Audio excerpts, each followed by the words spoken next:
welcome to God's 5 Minutes with Pastor Ed Wilson. Reach him at gods5minutes@gmail.com. Now, here's Ed Wilson with God's 5 Minutes. Hello, friends. The 18th chapter of Exodus gives us a narrative of how Moses, having been used of God to lead the Israelite nation out of Egypt, became bogged down in the day-to-day busyness of managing and keeping peace among this ragtag bunch of runaway slaves. The task was wearying, unending, no doubt often thankless. Whatever civil government and societal norms had existed in Egypt were decisively left behind.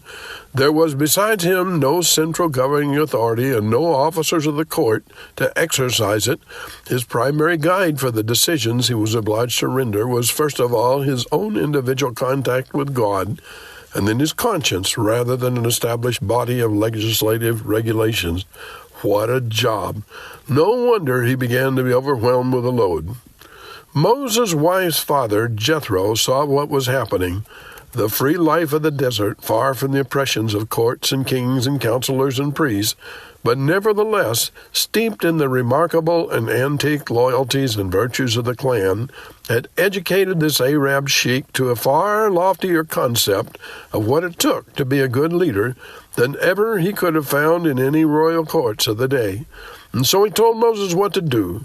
Moreover, thou shalt provide out of all the people able men such as fear God, men of truth, hating covetousness, and place such over them to be rulers, and let them judge the people at all seasons. And with this short sentence, the sagacious old Arab described the qualifications of high office that still pertain to this day. The arena on which Jethro anticipated advice to be exercised might have been small compared to the work of administering a great nation in today's world, but the scale on which we work has nothing to do with the principles by which we work. Those who could help Moses in his life work by bringing peace to his people must be, first of all, able men, or as the original says, men of strength. There is a core of what it takes to have enough of a strong, set will with which to grasp convictions and whatever comes, follow them to their conclusions.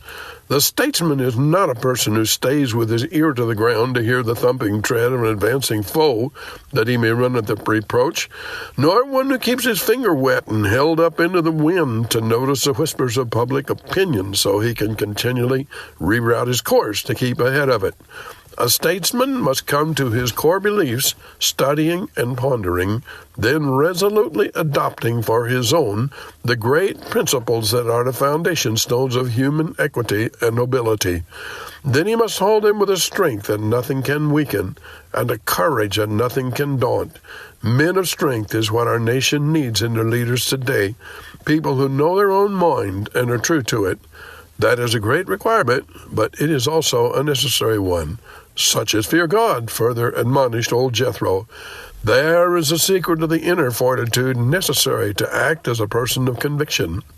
He who would successfully govern others must first be master of himself, and the key to all self-mastery is to be found in the right use of religion, and true religion's God.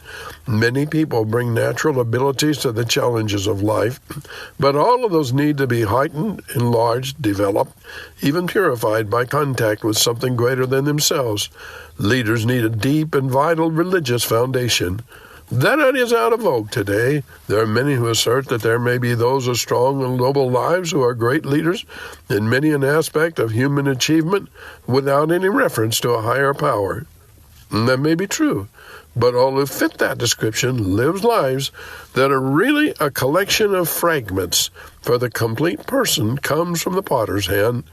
Leaders must be men of truth, for lies destroy the foundations of our acceptance and thus peace.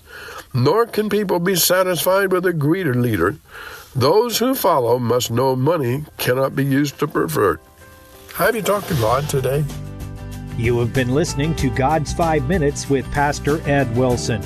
Reach him by email at godsfive minutes@gmail.com. Tune in next time to hear more encouraging thoughts from God's Word on God's 5 Minutes with Pastor Ed Wilson.